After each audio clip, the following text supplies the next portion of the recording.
आज की क्लास में हम स्टार्ट करते हैं अपना प्रैक्टिस सेट 13 को। जैसा कि आप सभी को पता है, HPSC असिस्टेंट प्रोफेसर हिंदी साहित्य विषय से क्या है, हम अपनी प्रैक्टिस सीरीज चला रहे हैं, जिसमें हमने आपको काव्य शास्त्र की इकाई करा दी है।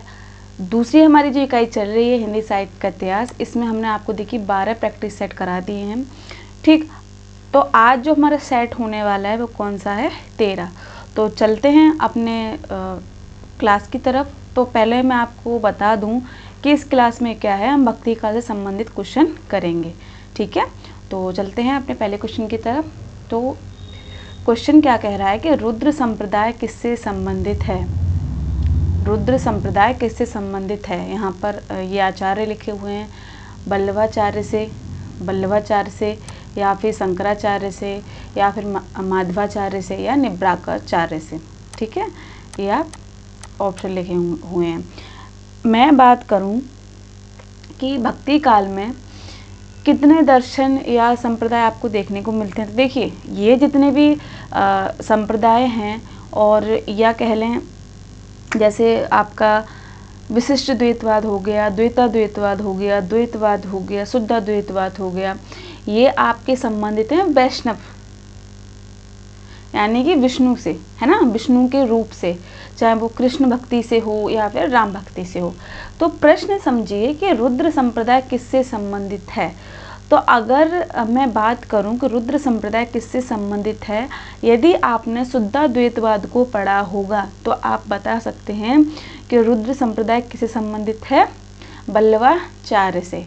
ठीक है, अब आप कहोगे बल्लवाचार्य से क्यों संबंधित है।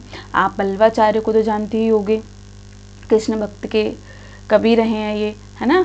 तो बल्लवाचार्य क्या है, शुद्धाद्वैतवाद से अपना संबंध रखते हैं। ठीक है, इसीलिए इनका संबंध रुद्र संप्रदाय से है। देखिए, शुद्धाद्वैतवाद एक दर्शन है, ये चीज़ आप ध्यान रखेंगे, और रुद्र संप्रदाय उससे संबंधित है। समझ रहे हैं बात को। बल्लवाचार्य ने रुद्र संप्रदाय के सिद्धांतों को ठोस रूप दिया, इस कारण इन्हें रुद्र संप्रदाय का प्रवर्तक माना जाता है। देखिए, जो शुद्धाद्वैतवाद है ना, अगर हम इसके आदि प्रवर्तक की बात करें, आदि प्रवर्तक समझेंगे बात को, आदि प्रवर्तक तो कौन है वो, विष्णु स्वामी, विष्णु स्वामी। ठीक है, लेकिन आप एक चीज़ और ध्यान रखेंगे कि प्रसिद्धि किसको ज़्यादा मिली, तो किसे मिली इनके बाद, बल्लवाचार्य को, बल्लवाचार्य को। ठीक है, और इन्होंने ही देखिए रुद्र संप्रदाय की स्थापना की, है ना।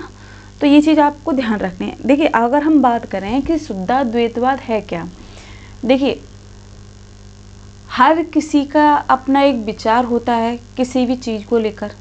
ठीक है, जो लोग भक्ति करते हैं तो उनकी आस्था होती है ईश्वर में। ठीक है, और जो लोग योग साधना करते हैं तो उनकी आस्था होती है निराकार ब्रह्मांड में, यानी कि उनका मानना ये होता है कि योग साधना यानी कि तप से क्या है, हम ईश्वर को प्राप्त कर सकते हैं। अब देखिए, विचारधारा दोनों की अलग है।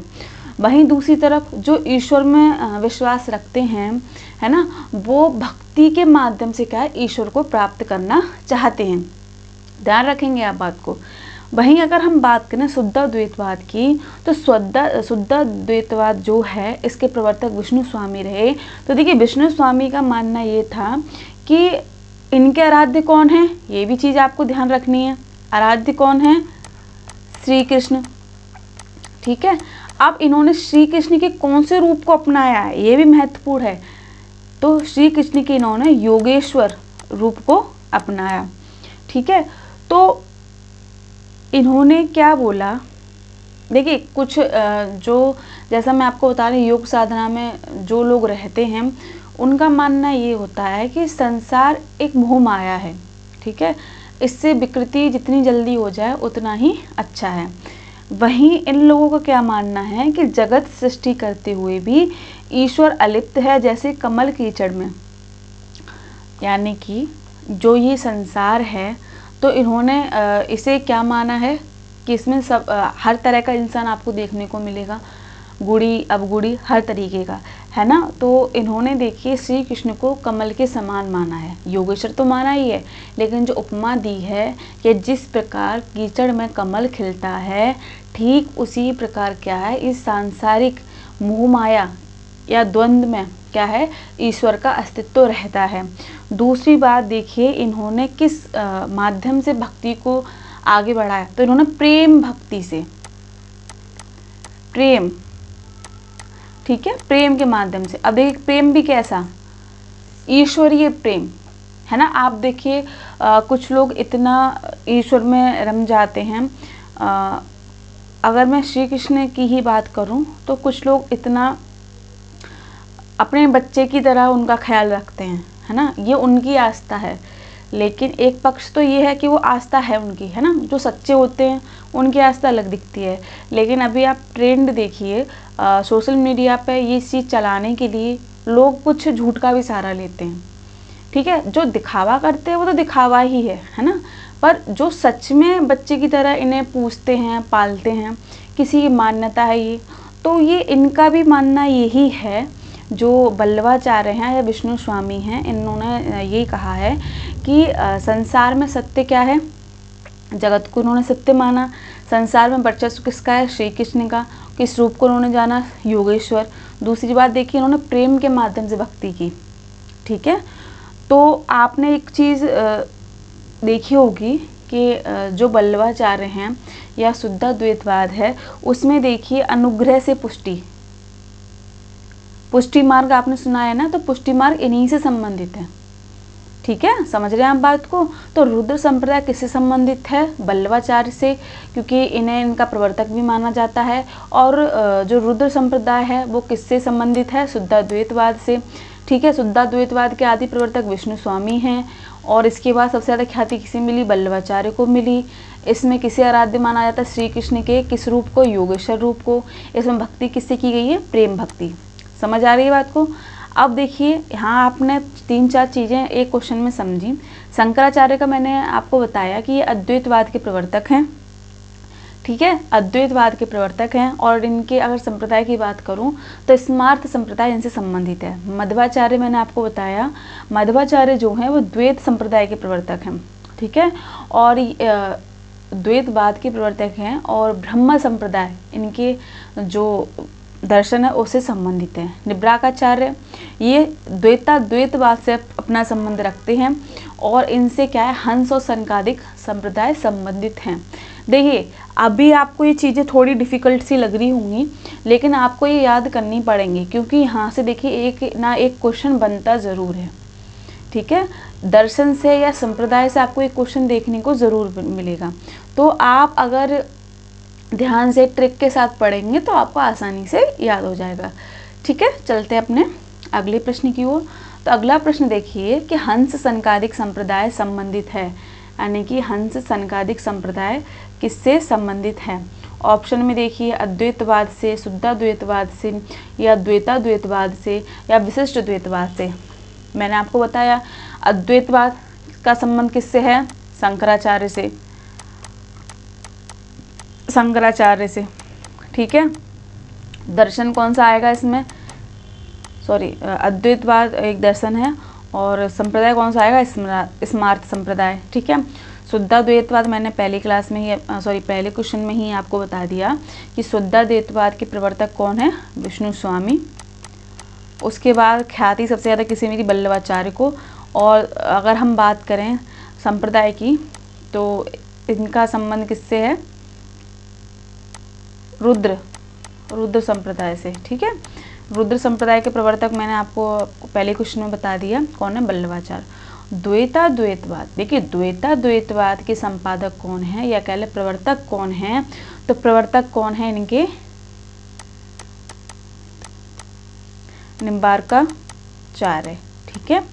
और इससे ही क्या है, हंस और सनकादिक, याद रखेंगे महत्वपूर्ण है, सनकादिक संप्रदाय संबंधित हैं। आपको चीज़ें याद करनी पड़ेंगी, ठीक है। विशिष्ट द्वैतवाद के रामानुजाचार्य हैं, विशिष्ट द्वैतवाद, ठीक है। तो इसमें विष्णु के अवतार रूप को इन्होंने अपना आराध्य माना। यानी कि श्री राम को। इनके प्रवर्तक कौन है? रामानुजाचार्य हैं। और इनसे संप्रदाय कौन सा, ये भी आपको पता होना चाहिए, तो श्री संप्रदाय संबंधित है। ठीक है, श्री संप्रदाय। समझ आ रही है आपको बात? देखिए आपको ये चीज़ें याद करनी होंगी। अगर जिन्होंने इन्हें पढ़ रखा है उन्हें कोई दिक्कत नहीं आएगी, वो एक दो बार रिवीजन करेंगे उन्हें याद हो जाएगा। लेकिन जिन्होंने इनको नहीं पढ़ा है उनको ये चीज़ें याद करनी पड़ेंगी। ठीक है, तो अगर मैं बात करूं कि अद्वैतवाद में कैसी भक्ति की जाती है, ये भी महत्वपूर्ण है ना। तो देखिए जैसे मैंने आपको बताया कि हर किसी की अपनी विचारधारा होती है, और जिस विचारधारा से कई व्यक्ति प्रभावित भी होते हैं, ठीक है, तो वो उसके अनुयायी बन जाते हैं। वहीं जो दूसरी व्यक्ति की विचारधारा से प्रभावित होते हैं वो उनके अनुयायी बन जाते हैं। समझ रहे हैं आप बात को? तो बात करें अद्वैतवाद की, तो इन्होंने देखिए क्या है, ब्रह्मा को ही स्वीकार किया कि जगत में जो कुछ भी है वो ब्रह्मा है, बाकी सब मिथ्या है। समझ रहे हैं? वहीं इन्होंने देखिए कैसे हम ब्रह्मा को प्राप्त कर सकते हैं, तो ज्ञान के माध्यम से। मैंने आपको बताया थी कि भक्ति दो प्रकार की होती है, एक तो प्रेम के माध्यम से, एक ज्ञान के माध्यम से। तो इन्होंने देखिए क्या बोला, ज्ञान के माध्यम से। वहीं जो शुद्धाद्वैतवाद है तो उसमें क्या है, जो आराध्य हैं वो श्री कृष्ण हैं। इन्होंने पुष्टि मार्ग के माध्यम से यानी अनुग्रह के माध्यम से भक्ति को स्वीकार किया, यानी कि प्रेम के माध्यम से। द्वैताद्वैतवाद में क्या है, इसमें देखिए विष्णु स्वरूप को पूजा गया है। कौन से विष्णु? जो लक्ष्मी के पति हैं। ठीक है, आप ये भी चीज़ याद रखेंगे, ये जगत को सत्य मानते हैं। इन्होंने ये बोला है कि जीव और जगत में भेद होता है। ठीक है, अगर हम ईश्वर को प्राप्त कर सकते तो किससे प्राप्त कर सकते हैं? भक्ति से। वहीं विशिष्ट द्वैतवाद में क्या बोला है, जैसे मैंने आपको बताया, विशिष्ट द्वैतवाद के जो आराध्य हैं विष्णु के अवतार स्वरूप श्री राम हैं। ठीक, तो इन्होंने देखिए जगत को सत्य माना है, और इन्होंने क्या कहा है कि तत्वतः अभिन्न किंतु ब्रह्मा विशिष्ट प्रलय में जीव और जगत ब्रह्मा में स्थान ग्रहण करते हैं। इन्होंने सीधे बोला जब प्रलय आती है तो प्रलय में क्या है, जीव और जगत ब्रह्मा में स्थान ग्रहण करते हैं। ठीक है, और किस प्रकार ये अपने आराध्य को प्राप्त कर सकते हैं, तो किस प्रकार? भक्ति के द्वारा। आपको चीज़ें समझ में आई होंगी। देखिए आपको पढ़ना पड़ेगा, जब तक आप नहीं पढ़ेंगे आपको ये संप्रदाय, ये दर्शन समझ में नहीं आएंगे।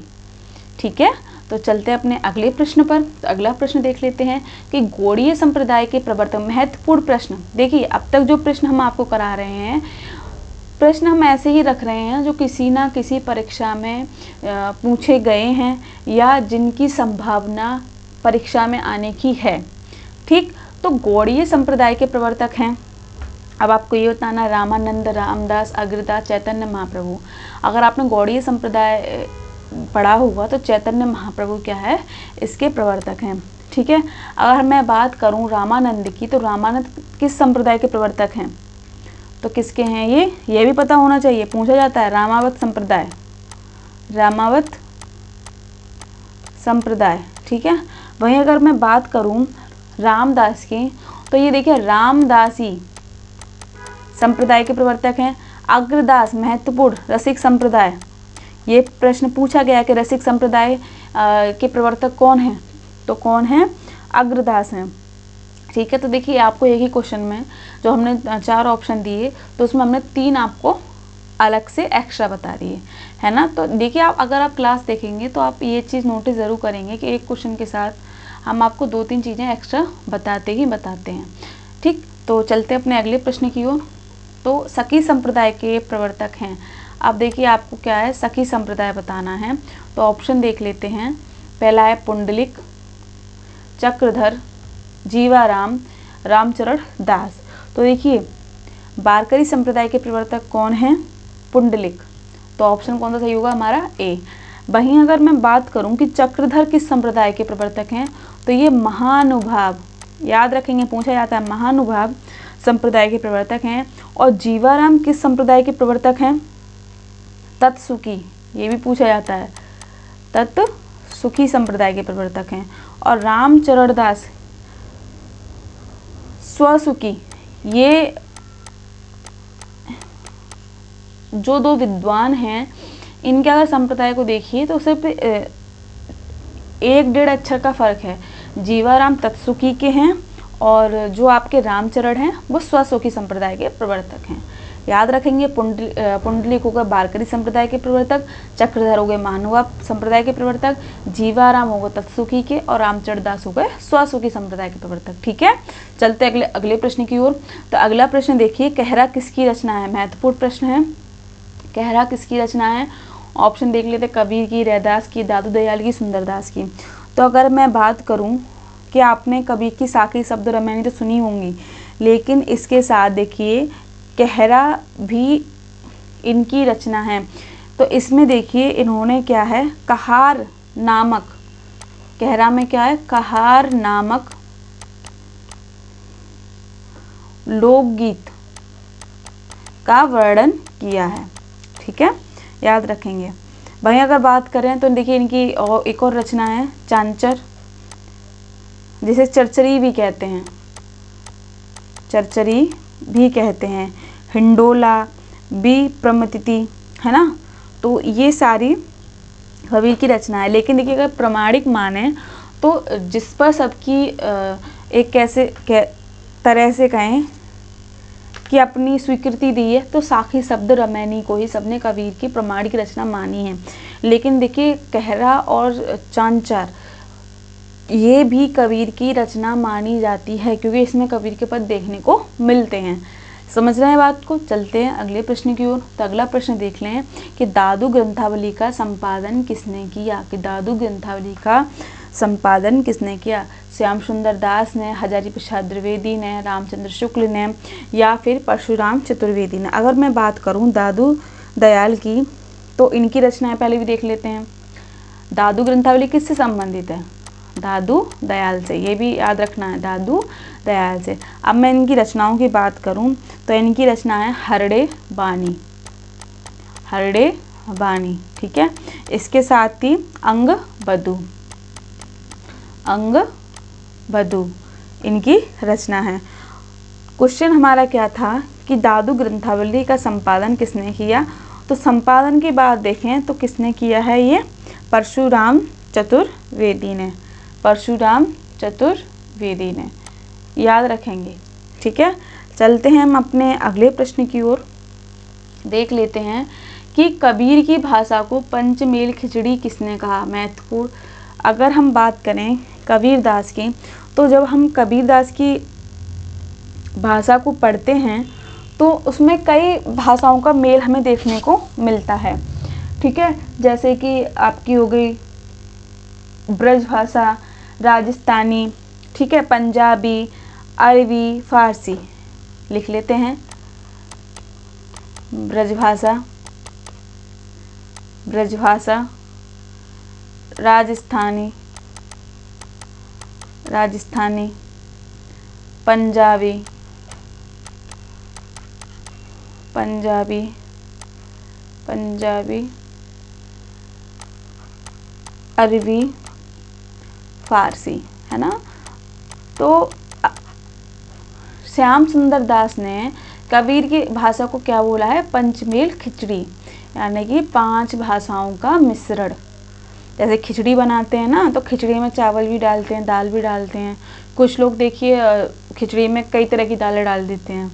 तो ये उन्होंने उपमा दी है कि कबीर की भाषा कैसी है? पंचमेल खिचड़ी है, यानी कि 5 भाषाओं का मेल है। तो देखिए ये भी चीज़ पूछने पे आती है, ऑप्शन दे दिया जाता है कि ऐसी कौन सी भाषा है जो कबीर की साहित्य में नहीं पाई जाती। तो आपको पता होना चाहिए, ब्रज भाषा है, राजस्थानी है, पंजाबी है, अरबी है और फारसी है। ठीक है, तो ये चीज़ आपको पता होनी चाहिए। ये अगर क्वेश्चन बनता है तो आप आसानी से छांट सकें कि उनकी में 5 भाषा मिलती हैं, ब्रजभाषा, राजस्थानी, अरबी और फारसी, पंजाबी। ठीक है, तो ये किसने कहा? श्याम सुंदर दास ने कहा। वहीं अगर मैं बात करूं कि रामचंद्र शुक्ल ने इनकी भाषा को देखिए क्या बोला? सदुक्कड़ी। ये भी पता होना चाहिए कि सदुक्कड़ी किसने बोला है? डाउट में नहीं रहेंगे। पंचमेल खिचड़ी बोला है श्याम सुंदर दास ने, सदुक कड़ी बोला है रामचंद्र शुक्ल ने। ठीक है, चलते अपने अगले प्रश्न की ओर। तो अगला प्रश्न देखिए, साधु संप्रदाय संबंधित है, महत्वपूर्ण प्रश्न है कि साधु संप्रदाय किस विद्वान से संबंधित है, कबीर से, रैदास से, गुरु नानक से, दादू से। देखिए बात करें रैदास की, तो जो रैदास हैं इनसे क्या है, साधु संप्रदाय संबंधित है। अब कैसे संबंधित है, आचार्य रामचंद्र शुक्ल का मानना है कि साधु, पहले तो ये देख लेते हैं कि साधु संप्रदाय की स्थापना किसने की, है ना। तो साधु संप्रदाय की स्थापना की थी बीरभान ने, बीरभान ने। ये किसके शिष्य थे, मतलब इनके गुरु कौन थे, उदयदास। ठीक है, अभी आप कहोगे मैम आप ये क्यों बता रहे हो, देखिए उदयदास जो थे वो रैदास के शिष्य थे। ठीक है, इसीलिए जो साधु संप्रदाय है वो किस विद्वान से संबंधित है, रैदास से। अगर हम बात करें कि इसका प्रभावित क्षेत्र कहाँ देखने को मिलता है, क्षेत्र भी पूछ लेते हैं, तो फर्रुखाबाद, मिर्जापुर में। ठीक है, इसका प्रभाव आप देख सकते हैं। ठीक है, किसका, साधु संप्रदाय का। देखिए स्थापना किसने की, बीरभान ने, और इनके गुरु कौन थे, उदयदास थे। उदयदास किसके शिष्य थे, रैदास के। तो जो ये परंपरा चल रही है तो किससे संबंधित है, रैदास की। एक कहते हैं ना गुरु शिष्य परंपरा, यानी कि उदयदास के गुरु कौन थे, रैदास, फिर उनके ये किसके गुरु बने, बीरभान के। तो ये गुरु शिष्य परंपरा का एक उदाहरण है। तो इसीलिए साधु संप्रदाय किससे संबंधित है, रैदास से। समझिए बात को आप। तो आपने देखिए इस क्वेश्चन में देखिए साधु संप्रदाय के प्रवर्तक भी जान लिए। ठीक है, फिर उन प्रवर्तक के गुरु कौन थे वो भी जान लिए। फिर ये भी देख लिया कि ये किसकी विचारधारा से ओतप्रोत है। देखिए जब आप किसी गुरु के प्रभाव में आते हो ना, तो पहले आप कुछ और होते हो, बाद में आप कुछ और बन जाते हो। तो गुरु का प्रभाव आपके जीवन पर कहीं ना कहीं रहता ही रहता है। और उनकी वो विचारधारा, जब आपके कोई शिष्य बनते हैं, जब आप किसी को पढ़ाने जाते हैं, तो उनका पढ़ा हुआ ही तो आप पढ़ाते हो ना, है ना।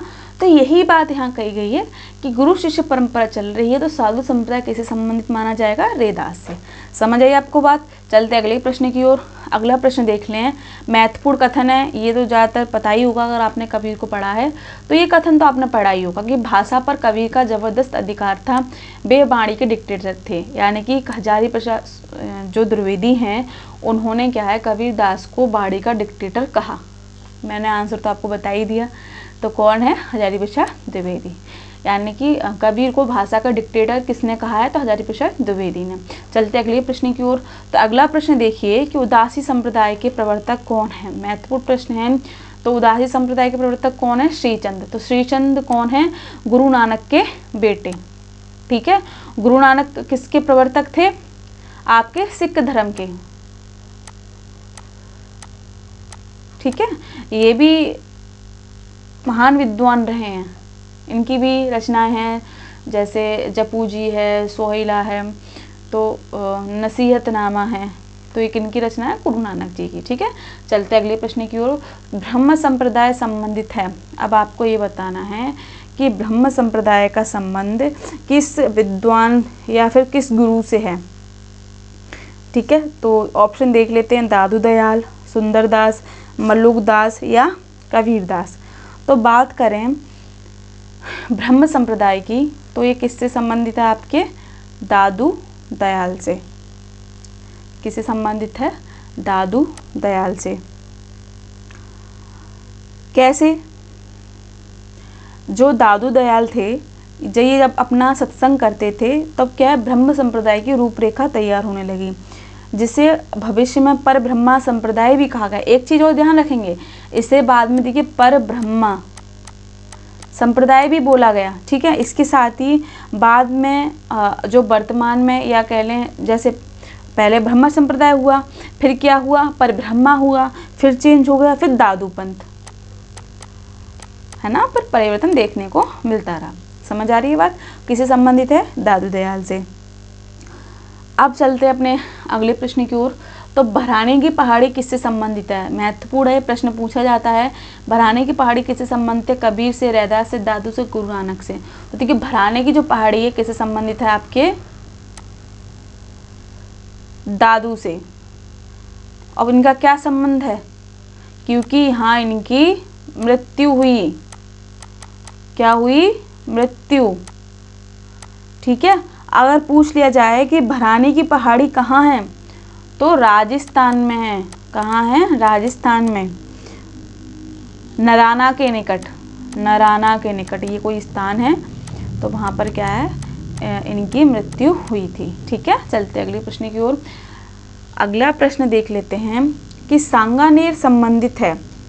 अब जो प्रश्न बनना है कि सांगानेर किससे संबंधित है, ऑप्शन देख लेते हैं। सुंदरदास, दादू दयाल, कबीर दास या बाबालाल। तो देखिए सांगानेर भी, जैसे मैंने दादू दयाल की मृत्यु स्थल आपको बताया, भराने की पहाड़ी कहाँ किससे संबंध, दादू दयाल से, कहाँ है, राजस्थान में है। वहीं जो सांगानेर है वो किसका मृत्यु स्थल है? सुंदरदास का, यानी कि यहाँ इनकी मृत्यु हुई थी। ठीक है, दादू दयाल का मैंने आपको बता दिया, भराने की पहाड़ी, भराने की पहाड़ी राजस्थान में है। ठीक है, कबीर, मगहर में इनकी मृत्यु हुई, मगहर में। बाबालाल, तो देखिए बाबालाल का संबंध किससे है? बाबालाल का सेल से। बाबालाल का संबंध किससे? बाबालाल का सेल से। ये तो आपको आसानी से पहचान लोगे क्योंकि इनके नाम पर ही है। कहाँ पर? ये बड़ौदा में है। ठीक है, ये सारी चीज़ें।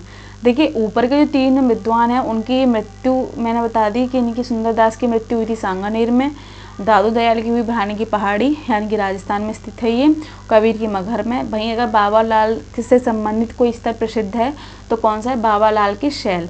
ये कहाँ है? आपके बड़ौदा में है। ठीक है, तो चलते हैं अपने अगले प्रश्न पर। तो अगला प्रश्न देख लें कि जपूजी, सोहेला, रही रास, नसीहतनामा किसकी रचनाएं हैं? देखिए यदि आपने ढंग से क्लास देखी है तो अभी मैंने थोड़ी देर पहले ही बताया है कि जपूजी, सोहेला, नसीहतनामा किसकी रचना है।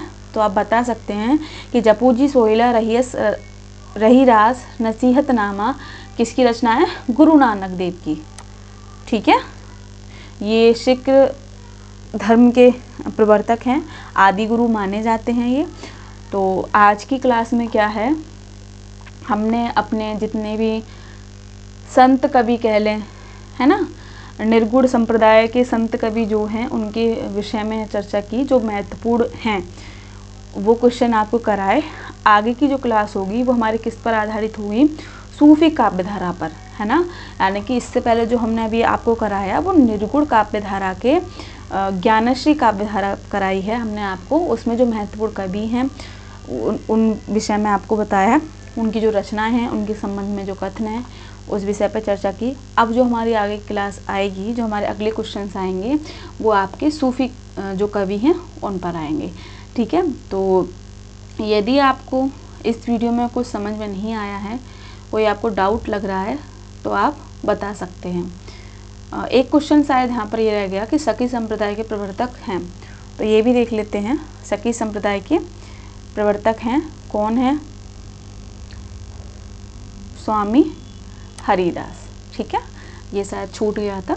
ठीक है, चल, तो जैसा कि हम आपको कह रहे थे, यदि आपको इस क्लास में कुछ चीज़ समझ में नहीं आई है तो आप कमेंट बॉक्स में लिखिए। जब तक आप लिखेंगे नहीं तब तक हमें पता नहीं चलेगा कि आपको कहाँ समझने में दिक्कत हो रही है। ठीक है, और मिलते हैं आपको अगली क्लास में अपने नए क्वेश्चंस के साथ, जो किस पर आधारित होंगे? आपके सूफी काव्यधारा पर, यानी कि सूफी कवियों पर। तो बने रहें अपने चैनल के साथ। बहुत बहुत धन्यवाद।